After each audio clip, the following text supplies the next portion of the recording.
যে বন্ধুরা, যে ব্রাহ্মণরা, যে ঠাকুরেরা পুজো করেন, যারা পুরোহিত, তাদের জন্য অবিলম্বে তাদেরও ভাতা চালু করতে হবে। মুর্শিদাবাদ জেলার সমস্ত বেহাল রাস্তা নির্মাণ ও সংস্কার করতে হবে। আমরা প্রায় দেখছি বিভিন্ন জায়গায় আমাদের বাড়ির মায়েরা যখন প্রসূতি মাদেরকে হসপিটালে নিয়ে যাওয়া হচ্ছে, তখন খারাপ রাস্তা, খারাপ খন্দে ভর্তি রাস্তায় মানুষ যাওয়ার সময় অসহায় করে সেই রাস্তাগুলোকে নির্মাণ করতে হবে। স্বাস্থ্যসাথী কার্ডের বরাদ্দ 10 লক্ষ টাকা করতে হবে, যেখানে 5 লক্ষ আছে, বিভিন্ন রাজ্যে 15 লক্ষ পর্যন্ত সেই স্বাস্থ্যসাথী কার্ডের সুবিধা পায়, যেখানে অসুস্থ হলে হসপিটালে নার্সিংহোমে খরচ করতে পারে তাদের চিকিৎসার জন্য। যেখানে আমাদের বিভিন্ন কংগ্রেসের রাজ্যে 15 লক্ষ টাকা আছে, সেখানে আমরা দাবি করছি 10 লক্ষ টাকা দিতে হবে। সবচেয়ে যেটা দুঃখের বিষয়,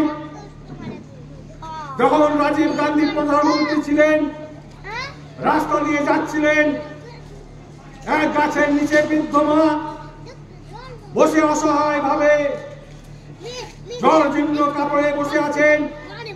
রাজীব গান্ধী রাস্তায় দাঁড়িয়ে গেলেন, তার গাড়ির ড্রাইভারকে বললেন, এখানে একটু দাঁড়িয়ে যাও। যে গাড়ি দাঁড়ালো, উনি নেমে সেই মহিলার কাছে গেলেন। সেই বৃদ্ধ মহিলার কাছে গিয়ে বলছেন, মা আপনি এখানে বসে আছেন কেন? আপনার কি ছেলে মেয়ে নেই? তো বলছেন যে আমার ছেলে আছে, আমার ছেলে খুব গরিব, আমরা খুব গরিব পরিবারে, তাই আমার ছেলে নিজের সংসার চালাবার জন্য তাদের খুব কষ্ট হয়, তাই আমার জন্য তাদের খরচের ব্যবস্থা নেই, তাই আমি ভিক্ষাবৃত্তি করছি, এবং ভিক্ষাবৃত্তি করতে গিয়ে এখন পর্যন্ত কোনো পয়সা করে পাইনি। আমি এখন খুব ক্লান্ত, সেই জন্য গাছের নিচে বসে আছি, অতএব আমি এখানে বিশ্রাম নিচ্ছি। রাজীব গান্ধী ভাবলেন এই বৃদ্ধ মায়েদের জন্য কিছু ব্যবস্থা করতে হবে, বৃদ্ধ বাবাদের জন্য কিছু ব্যবস্থা করতে হবে।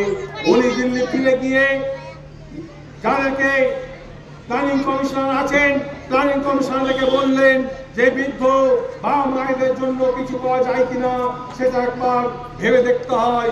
তখন বললেন যে এদের জন্য ওল্ড এজ পেনশন বা বৃদ্ধ ভাতা দিতে হবে।